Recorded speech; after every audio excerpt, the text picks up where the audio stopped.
আমাদের নিরীহ শিক্ষকদের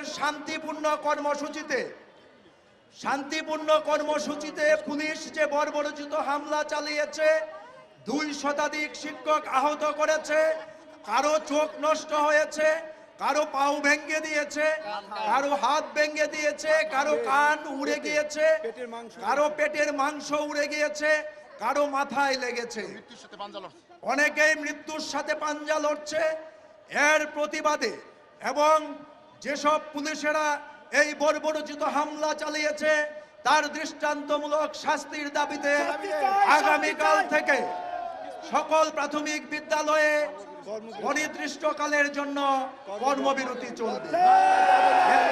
এতেও যদি আমাদের যাদের গ্রেপ্তার করেছে এবং আমাদের দাবি আদায় না হয়, তাহলে প্রয়োজনে আমরা পরবর্তীতে তালাবদ্ধ কর্মসূচি দিব।